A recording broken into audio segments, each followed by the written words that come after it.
Bonjour à toutes et tous. Aujourd'hui, vidéo sur la thérapie et le thème est ma famille me déprime. Et là, nous sommes en fait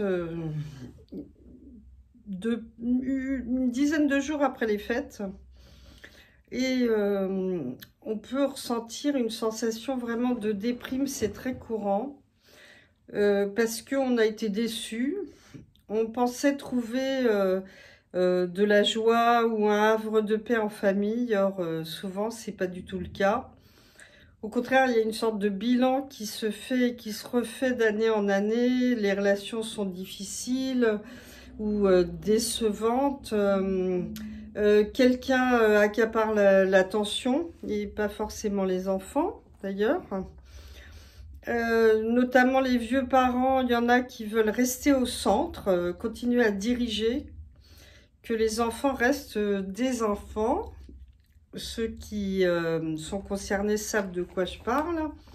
Ils n'ont pas trouvé leur place d'anciens, c'est-à-dire qui est un cran en retrait.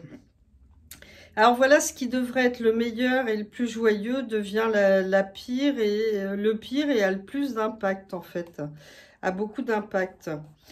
Et pourquoi ça a autant d'impact? Parce que finalement, bon, alors c'est 2-3 jours au plus, ou un dîner, une journée en famille.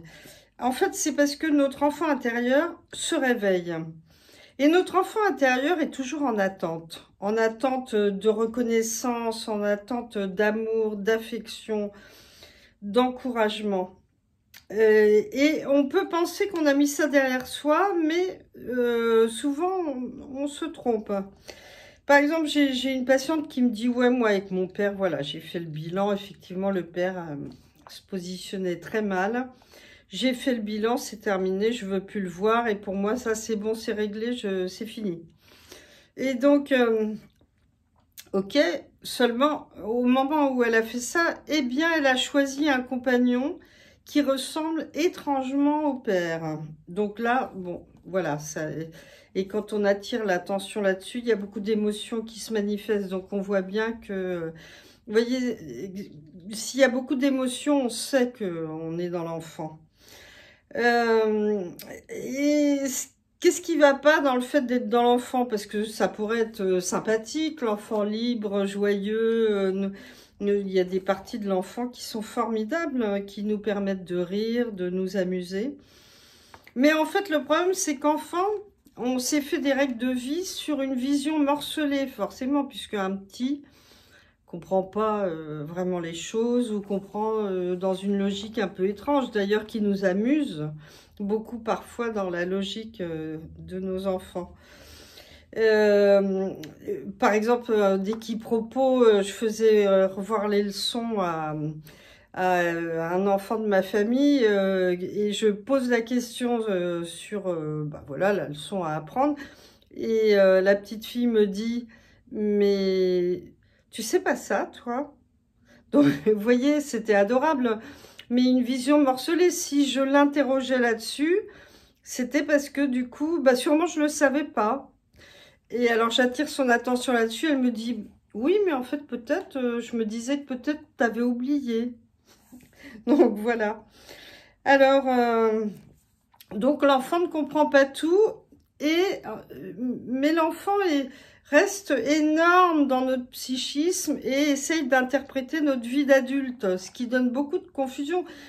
Une grosse part de la thérapie, justement, c'est de permettre à l'enfant intérieur de comprendre ce qui se passait quand nous étions enfants, et qui ressemble à ce qu'on vit maintenant, mais à pouvoir ajuster notre regard et faire grandir cet enfant pour avoir une bonne compréhension claire des choses.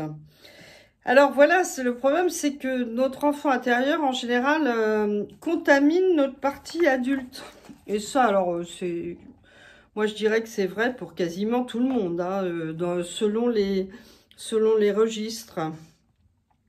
Alors, comment savoir si nous sommes justement dans l'enfant ou dans l'adulte? Si nous sommes envahis d'émotions, c'est que nous sommes dans l'enfant. Si que ces émotions sont prégnantes, ou si nous somatisons, nous sommes dans la partie enfant. Et oui, j'ai noté, je me disais pourquoi j'ai noté ça, c'est que suite à ces fêtes, il peut y avoir beaucoup de suicides qui... Les personnes peuvent penser au suicide à la suite de cette période de fête parce que si elle a été décevante et puis en plus, en avançant dans le début d'année, si l'été s'annonce vide, par exemple, s'il y a une notion de solitude. Ce qui donne aussi un bon critère pour savoir si on est dans l'enfance, c'est si on a une sensation d'impuissance. Moi, j'ai pas de chance, j'y arrive pas, personne veut de moi. Ou vous voyez, aussi les bras nous en tombent comme ça. Alors là, ça veut dire, c'est intéressant, c'est que c'est forcément un mensonge. Parce qu'une fois les choses mises à plat, remises dans leur contexte, revues, en général, justement, il y a une notion de puissance et qui permet de changer des pans de notre vie qu'on aimerait meilleurs.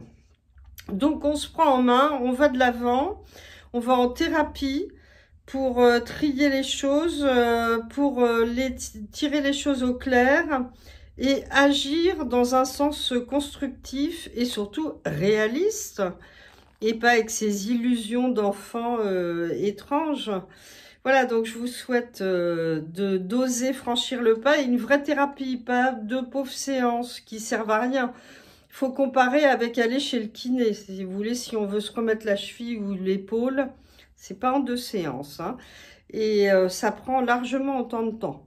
Donc, offrez-vous une bonne thérapie pour le reste, pour continuer le reste de votre vie et pas vous faire avoir parce que vous avez appris à 4 ans ou à 6 ans. Vous voyez, c'est vraiment dommage.